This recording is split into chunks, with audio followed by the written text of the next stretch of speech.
Good morning all of you. आज हम human resource planning and compensation management की 25 ई lecture की क्लास ले रहे हैं, जो कि रिलेटेड है अंडरस्टैंडिंग द टर्मिनोलॉजी कंपनसेशन। ये जो लेक्चर है हमारा, ये हमारे पुराने लेक्चर से ही रिलेटेड है, क्योंकि जो हमारा पुराना जो पार्ट रह गया था, जो रिमेनिंग पार्ट रह गया था, वो हम इस लेक्चर के अंदर कंप्लीट करेंगे। तो हम पिछले लेक्चर के अंदर हम पढ़े थे कि इंडिया के अंदर क्या कंपनसेशन स्ट्रक्चर है, क्या पे स्ट्रक्चर है। तो उसको हमने 4 कंपोनेंट से पढ़ा था। आपने जैसे कि देखा, जैसे हमने पहले पढ़े थे वेज एंड सैलरी। तो वेज और सैलरी हमने पिछले लेक्चर के अंदर कंप्लीट कर लिया था। उसके बाद हमने देखा कि जो सेकंड जो पॉइंट था वो था डियरनेस अलाउंस या अदर अलाउंसेस, जो कि हमारे कंपनसेशन या पेमेंट स्ट्रक्चर का एक मेथड है। और उसके बाद हमने जो थर्ड पॉइंट था वो हमने पढ़ा था इंसेंटिव। और उसके बाद जो लास्ट हमने एक कंपोनेंट पढ़ा था वो पढ़ा था फ्रिंग बेनिफिट्स। तो आज के टॉपिक के अंदर हम DNS allowance, DA, incentive, फ्रिंग benefits के बारे में कंप्लीट पढ़ेंगे। तो पहला जो पॉइंट है हमारा आज का जो टॉपिक है वो है DNS allowance. Under section 3 of minimum wages act, D is described as cost of living allowance. It is given to the protect the real wages of workers during inflation. In India, it has become integral part of wage system. अगर हम बात करें DA की, DNS allowance की, तो under section 3 के अंदर minimum wage act के अंदर डीए के बारे में बताया गया है कि डीए किस चीज़ को डिस्क्राइब कर रहा है। डीए डिस्क्राइब कर रहा है हमारी कॉस्ट ऑफ लिविंग अलाउंस को। इसके अंदर क्या होता है कि हम पर्टिकुलरली जो भी वर्कर का रियल वेज होता है उसके रिगार्डिंग हम उसको प्रोटेक्शन देते हैं कि ड्यूरिंग इन्फ्लेशन के अंदर अगर कोई भी आपको प्रोटेक्शन चाहिए तो आप किसके थ्रू ले सकते हैं, डीए के थ्रू देते हैं। तो इंडिया के अंदर हम देखें तो ये हमारे वेज सिस्टम का एक इंटीग्रल पार्ट है।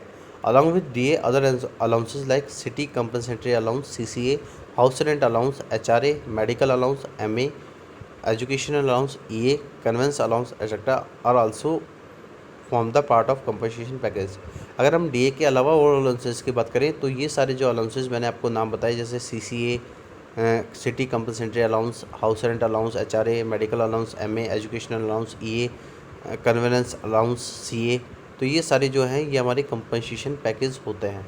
ठीक है। तो however inclusion of all this allowances in the compensation depends on the nature and type of job, contents of job, place of job, terms and condition of appointment, capacity of employer. ये सारे जो inclusions हैं, ये सारे allowances के अंदर compensation के रूप में यूज़ किए जाते हैं, जो कि डिपेंड करते हैं कि किस तरीके का आपका जॉब का नेचर है, किस तरीके की आपकी जॉब है, क्या कंटेंट है आपकी जॉब का, क्या जॉब पैलेस है, क्या टर्म्स और कंडीशन में आप अपॉइंट हुए हैं, क्या कैपेसिटी है एक एम्प्लॉयर की। इसके बेसिस पे आपको अलाउंसेस दिए जाते हैं, जो कि हम कह सकते हैं कि ये क्या है, कॉस्ट ऑफ लिविंग अलाउंस है। इसके बाद अगर हम बात करें तो नेक्स्ट जो हमारा कंपोनेंट था वो था इंसेंटिव। इंसेंटिव एक मेथड है जिससे कि हम कंपनसेशन या पे स्ट्रक्चर के अंदर पढ़ सकते हैं। तो इंसेंटिव क्या है? Incentive is a reward paid in the addition to wages whether monetary और not that motivate the compensate and employees for performance above the standard.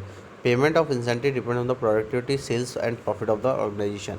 Incentive क्या है? इंसेंटिव एक रिवार्ड है जो कि पेड किया जाता है हमारे वेजेस के एडिशनल, मतलब जितना हमारा वेज है उसके एडिशनल अगर हमें रिवार्ड के रूप में कुछ मिल रहा है तो वो हमारा इंसेंटिव होता है। ये मॉनेटरी और कह सकते हैं हम मोटिवेट करने के लिए किया जाता है। ये मॉनेटरी टर्म में भी किया जाता है और हमें मोटिवेट करने के लिए किया जाता है कि ये जो कंपनसेट्स होता है एम्प्लॉय का, वो उसकी परफॉर्मेंस के बेस पे या उसके स्टैंडर्ड के बेस पे दिया जाता है।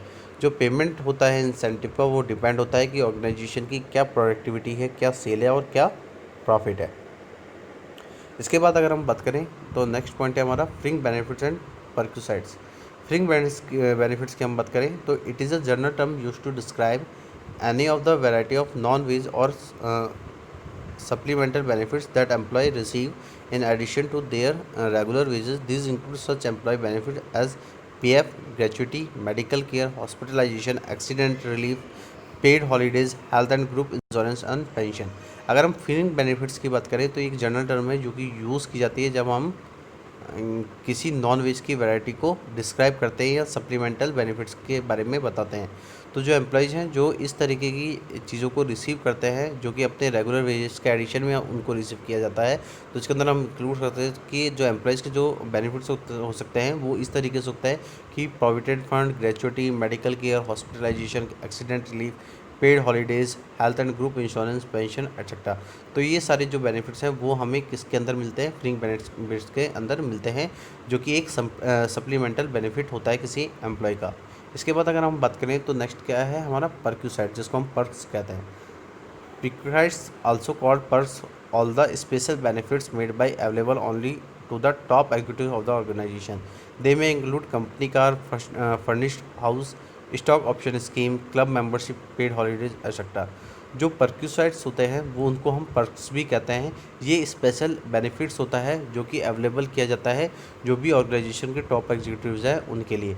तो इसके अंदर हम इंक्लूड करते हैं जैसे कंपनी की कोई कार है वो उस ऑर्गेनाइजेशन के एग्जीक्यूटिव को मिली है, टॉप एग्जीक्यूटिव को मिली है, या कोई फर्निश्ड हाउस उसको मिला हुआ है, स्टॉक ऑप्शन स्कीम भी उसको मिली हुई है, क्लब मेंबरशिप मिली है, या पेड हॉलीडेज़ उसको मिल रहे हैं। तो ये सारी अगर हम बात करें जो किसी टॉप एग्जीक्यूटिव को मिलती है जो कि वो उसका स्पेशल बेनिफिट होता है किसी ऑर्गेनाइजेशन से, उसको हम बोलते हैं परक्यूसाइड्स और पर्क। इसके बाद अगर हम बात करें तो इसके अंदर हम आज पढ़ने वाले हैं कि कंपनसेशन मैनेजमेंट के टू मेन फॉर्म्स हैं। तो employees give labour and in exchange for labour and service they want money and other benefit such money and other benefit are compensation. The term compensation may be defined as the money paid for the job perform and the benefit services provide to the employees. जो employees हैं अगर उसके regarding हम बात करें, जो employees हैं वो लेबर हमें देते हैं, जो भी एक्सचेंज हम करते हैं लेबर और सर्विस का वो हम किसके भी आप के लिए करते हैं, मनी के लिए करते हैं या बेनिफिट के लिए करते हैं। जो भी हम एक्सचेंज करते हैं लेबर का या सर्विस का वो हम किसके लिए करते हैं, मनी के लिए या बेनिफिट के लिए। तो ये जो मनी होती है, ये जो सारे बेनिफिट्स होते हैं ये कंपनसेशन होते हैं। जो कंपनसेशन है उसको हम डिफाइन करें तो ये एक मनी पेड होती है जॉब के अंदर, जिस जॉब के अंदर हम परफॉर्म कर रहे हैं उसका एक मनी पेड होता है, और बेनिफिट्स या सर्विसेज होती हैं जो किसी एम्प्लॉयज़ को प्रोवाइड की जाती है। तो the compensation is given in the following form. अगर हम कंपनसेशन की बात करें, हम टाइप्स की ही बात करें यहाँ पे दोबारा से, तो यहाँ पे हम पहले बात कर रहे थे wages. The dictionary meaning of the term wages is the pay of artisans of the labours receiving a fix sum of hour, day, week or month or certain amount of work. In a narrow sense wage is the remuneration paid to blue collar workers for their services usually on hourly rate और daily rate. अगर dictionary के अंदर हम veg की अगर meaning देखें तो वो क्या है, पे है किसी आर्टिशियन का या लेबर्स को जो कि वो एक फिक्स सम आवरली बेसिस पे, डे बेसिस पे, वीकली या मंथ बेसिस पे या सर्टेन अमाउंट ऑफ वर्क के बेसिस पे रिसीव करता है। अगर हम नैरो सेंस के अंदर वेज की बात करें तो वेज क्या है, एक रेम्युनरेशन पेड है जो कि ब्लू कॉलर वर्कर्स को उसकी सर्विस के बिहाफ पे दी जाती है जो कि यूजुअली आवरली रेट और डेली रेट पे होती है। Thus we find that wage is remuneration. हमने देखा कि वेज क्या है, रेम्युनरेशन है, ये वर्कर्स को दिया जाता है स्पेशली उनकी मेंटेनेंस और प्रोडक्शन के बेसिस पे। ये एक पेमेंट होता है जब हम किसी सर्विसेज या लेबर्स का एक्सचेंज करते हैं। ये एक पेड है जो कि फिक्स होता है आवरली या डेली बेसिस पे। वेजेस में be express in terms of money called nominal wages और in terms of purchasing power with reference to some base year called real wages. In broad sense, wage refers to economic compensation by the employer to his worker in exchange for this labor and service under some contract. So wage include basic wage and also allowances like overtime pay, holiday pay, etc. अगर हम broad sense के अंदर wage को समझें तो wage का है एक इकोनॉमिक कंपनसेशन है जो कि किसी एम्प्लॉय को पे किया जाता है, और जो ये वर्कर्स होते हैं ये एक्सचेंज करते हैं लेबर्स और सर्विसेज का अंडर सब कॉन्ट्रैक्ट, किसी कॉन्ट्रैक्ट के अंदर होके एक्सचेंज करते हैं अपनी लेबर और सर्विस का, और उसके बेसिस पे ये जो वेजेस है इसके अंदर इंक्लूड करते हैं हम बेसिक वेजेस को और साथ साथ कुछ अलाउंसेस को जो कि ओवर टाइम पे या हॉलीडे पे हो सकते हैं। दूसरे पॉइंट की अगर हम बात करें तो हम किसकी बात करें, सैलरी की। Salary is a periodic fix payment for services specially for official और professional services. It usually refer payment to weekly और monthly rated employ like clerical, technical, supervisor और मैनेजर एम्प्लॉयज़। अगर हम सैलरी की बात करें, सैलरी का एक periodic fix payment of service है, स्पेशली किसको दी जाती है, ऑफिशियल और प्रोफेशनल सर्विसेज वालों को दी जाती है। अगर हम यूजली रेफ़र करें इसको तो सैलरी का एक पेमेंट है जो कि वीकली या मंथली रेटेड पे एम्प्लॉय को दिया जाता है, जो कि किस तरीके से हो सकता है, क्रिटिकल, टेक्निकल, सुपरवाइजर और मैनेजर एम्प्लॉयज़। जो किसको दी जाती है, जो क्लर्क्स होते हैं या जो टेक्निकल बंदे होते हैं, जो सुपरवाइज़र होते हैं, जो मैनेजर एम्प्लॉयज़ होते हैं, उनको क्या दी जाती है, सैलरी दी जा सकते हैं। मीन्स हम कह सकते हैं वाइट कॉलर को हम क्या देते हैं, सैलरी प्रोवाइड करते हैं। From the above it is observe salary is economic compensation. ऊपर के पॉइंट से हमने समझा कि सैलरी क्या है, एक इकोनॉमिक कंपनसेशन है। ये एक पीरियोडिक फिक्स पेमेंट होता है, ये पे की जाती है उन वाइट कॉलर एम्प्लॉयज़ को जो कि office staff, technical staff, manager staff या प्रोफेशनल स्टाफ हो सकते हैं। ये पेड करती है एम्प्लॉय को जब वो एक्सचेंज करता है सर्विस का, जो कि जो हमने ऊपर जो कैटेगरीज दे रखी है, जैसे office staff, technical staff, manager staff या प्रोफेशनल स्टाफ के बेसिस पे जो भी वो सर्विस अपनी ऑर्गेनाइजेशन को देता है, उसके बेस पे जो भी उसको एक्सचेंज में जो भी पेमेंट मिलता है वो क्या होता है, हमारा salary. The salary is defined as the economic compensation paid by employer to his monthly weekly rated white collar employees for their services under any contract and agreement.